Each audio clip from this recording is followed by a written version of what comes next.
എൻ്റെ ദൈവം എന്നെ അനുഗ്രഹിക്കുന്ന ദൈവമാണ്, ഞാൻ അവനെ വിശ്വസിക്കുന്നു, അവനിൽ ഞാൻ ആശ്രയിക്കുന്നു എന്ന് പറയുന്നവരാണോ നിങ്ങൾ? നിങ്ങൾ ദൈവത്തെ ആശ്രയിക്കുന്നവരാണെങ്കിൽ, എൻ്റെ ദൈവം എന്നെ അനുഗ്രഹിക്കുന്നു എന്ന് പറയുന്നവരാണെങ്കിൽ, നിങ്ങളുടെ ജീവിതത്തിൽ കടന്നു വരുന്ന തിന്മയായിട്ടുള്ള സകല കാര്യങ്ങളെയും ദൈവം നന്മയാക്കി മാറ്റും. നിങ്ങൾക്കെതിരെ ആരൊക്കെ ദോഷം നിരൂപിച്ചാലും, ആരൊക്കെ നിങ്ങളെ തകർക്കാൻ നോക്കിയാലും, ആരൊക്കെ ഒറ്റപ്പെടുത്താൻ നോക്കിയാലും നിങ്ങൾ നശിക്കില്ല, തകരില്ല. നിങ്ങളുടെ ജീവിതത്തിൽ കടന്നു വരുന്ന സകല പ്രതിസന്ധിയും ദൈവം നന്മയാക്കി മാറ്റും. ഇന്ന് ശാലോം സന്ദേശത്തിൽ കർത്താവ് തരുന്ന ഉറപ്പുള്ളൊരു ദൂത് ഇതാണ്: ദൈവം സകലതും നന്മയാക്കി മാറ്റും. കഴിഞ്ഞ കാലങ്ങളിലെ നഷ്ടങ്ങളാകട്ടെ, ശോധനകളാകട്ടെ, നഷ്ടമായി പോയ സംവത്സരങ്ങളാകട്ടെ, കടന്നുപോയ ദുഃഖത്തിൻ്റെ കാലങ്ങളാകട്ടെ, ഇതെല്ലാം ദൈവത്തിന് നന്മയാക്കി മാറ്റാൻ പറ്റും. സാഹചര്യത്തോട് പറയുന്നുണ്ട് യോവേൽ പ്രവാചകൻ, കഴിഞ്ഞ കാലങ്ങളിൽ വെട്ടുക്കിളിയും വിട്ടിലും പച്ചപ്പുഴുവും ഒക്കെ തിന്നു കളഞ്ഞ സംവത്സരങ്ങൾക്ക് ഞാൻ പകരം തരും. വീഞ്ഞു എണ്ണയൊക്കെ അറ്റുപോയിരുന്നു, അതൊക്കെ ഞാൻ മടക്കിത്തരും. എൻ്റെ ജനം ഒരു നാളും ലജ്ജിച്ചു പോകുകയില്ല. ആമേൻ. നിങ്ങൾ ലജ്ജിക്കാൻ നിങ്ങൾ സമ്മതിക്കുകയില്ല. റോമാലേഖനം 8:28 വളരെ പ്രശസ്തമായ ഒരു വാക്യമാണ്. ഈ ദൂത് നിങ്ങൾ കേൾക്കുമ്പോൾ ഈ വചനത്തിന് ആധാരം അതാണ്, അല്ലെങ്കിൽ ഈ ദൂതിൻ്റെ ആധാരം അതാണ്. എന്നാൽ ദൈവത്തെ സ്നേഹിക്കുന്നവർക്ക്, നിർണയപ്രകാരം വിളിക്കപ്പെട്ടവർക്ക് തന്നെ സകലതും നന്മയ്ക്കായി കൂടി വ്യാപരിക്കുന്നു എന്ന് നാം അറിയുന്നു. സകലതും നന്മയ്ക്ക് വേണ്ടി കൂടി വ്യാപരിക്കുന്നു. യോസേഫ് ഒരുപാട് ത്യാഗം സഹിക്കേണ്ടി വന്നവനാണ്. ദർശനം ഉണ്ടായിട്ടും, അനുഗ്രഹം ഉണ്ടായിട്ടും, വിശുദ്ധ ജീവിതം ഉണ്ടായിട്ടും ഒരുപാട് ശോധനകളിലൂടെ കടന്നുപോയി, ഉപദ്രവങ്ങളിലൂടെ കടന്നുപോയി, പരിഹാസത്തിലൂടെയും അപമാനത്തിലൂടെയും കടന്നുപോയി. തൻ്റെ സ്വന്തം സഹോദരന്മാരാൽ ത്യജിക്കപ്പെട്ടവനായി, ഒറ്റിക്കൊടുക്കപ്പെട്ടവനായി, ആ സഹോദരന്മാർ അവനെ കൊല്ലാൻ ശ്രമിച്ചവരായിട്ട് ഒക്കെ തീർന്ന സാഹചര്യം ഉണ്ടായി. യോസേഫിന് ദൈവം ഫറവോയുടെ മുമ്പിൽ വലിയ അഭിവൃദ്ധി നൽകി അവനെ മന്ത്രിയാക്കി കഴിഞ്ഞപ്പോൾ അവൻ്റെ സഹോദരന്മാർ അവനെ തേടി വരുന്ന സമയത്ത് അവൻ പറഞ്ഞൊരു വാക്ക് ഉൽപ്പത്തി പുസ്തകം 45:5 എഴുതിയിട്ടുണ്ട്: എന്നെ ഇവിടെ വിറ്റ് കളഞ്ഞതുകൊണ്ട് നിങ്ങൾ വ്യസനിക്കേണ്ട, വിഷാദിക്കുകയും വേണ്ട. ജീവരക്ഷയ്ക്കായി ദൈവം എന്നെ നിങ്ങൾക്ക് മുമ്പായിട്ട് അയച്ചതാകുന്നു. ആമേൻ. അവർ തന്നെയാ അസൂയപ്പെട്ടതും തള്ളിക്കളഞ്ഞതും ഒറ്റിക്കൊടുത്തും ഒക്കെ വിറ്റ് കളഞ്ഞതാണ്, ഒരടിമയെപ്പോലെ വിറ്റ് കളഞ്ഞതാണ്. പക്ഷേ യോസേഫ് പറയാണ്, നിങ്ങൾ വിഷാദിക്കേണ്ട, നിങ്ങൾക്ക് വേണ്ടി, ജീവരക്ഷയ്ക്ക് വേണ്ടി ദൈവം മുൻപേ എന്നെ അയച്ചതാണ്.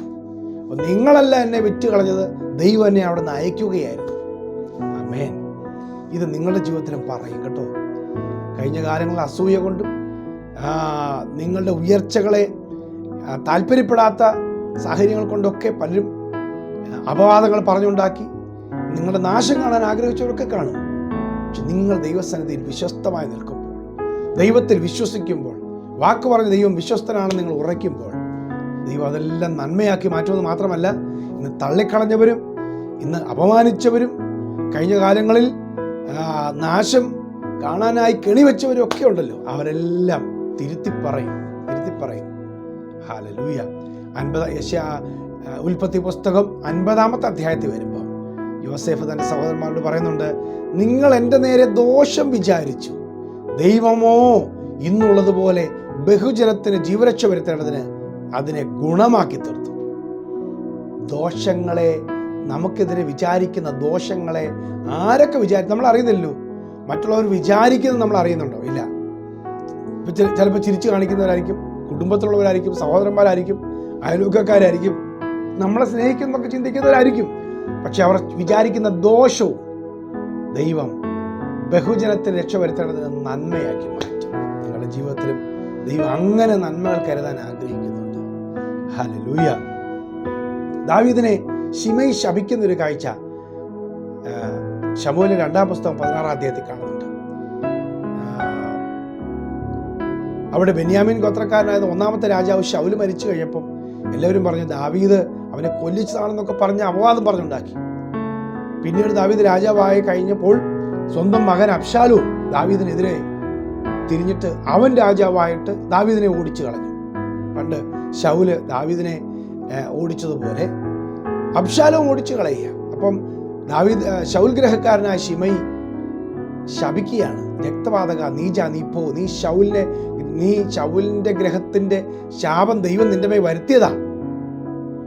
അവനെ വെട്ടാനായിട്ട് സെരൂയുടെ പുത്രന്മാരായ സൈന്യാധിപന്മാർ തിരിഞ്ഞപ്പോൾ ദാവീദ് പറഞ്ഞു, വേണ്ട, വെട്ടണ്ട, എൻ്റെ സ്വന്തം വീട്ടിൽ തന്നെ എനിക്കെതിരെ പറയുന്നവരുണ്ട്, പിന്നെ ഈ ബെന്യാമീൻ പറഞ്ഞേം പറഞ്ഞാലോ കുഴപ്പം. ആമേൻ. അപ്പോൾ അടുത്ത കാര്യം, അത് 2 ശമൂവേൽ 16-10-12 വാക്യം. അതിന് രാജാവ്, സെരൂയുടെ പുത്രന്മാരെ എനിക്കും നിങ്ങൾക്ക് തമ്മിലെന്ത്? അവൻ ശപിക്കട്ടെ, ദാവീദിനെ ശപിക്ക എന്ന് യഹോവ അവനോട് കൽപ്പിച്ചിരിക്കുന്നു. ദൈവം പറഞ്ഞിട്ടാണല്ലോ ശപിക്കുന്നത്. പിന്നെ നീ ഇങ്ങനെ ചെയ്യുന്നത് എന്തെന്ന് ആർ ചോദിക്കും? ദൈവം പറഞ്ഞിട്ടാണ് പിന്നെ എന്നാ ചോദിക്കാന്? പക്ഷേ യഹോവ എൻ്റെ സങ്കടം നോക്കി ഇന്നത്തെ ഇവൻ്റെ ശാപത്തിന് പകരം എനിക്ക് അനുഗ്രഹം തരും. ദൈവം സകലതും നന്മയാക്കി മാറ്റും.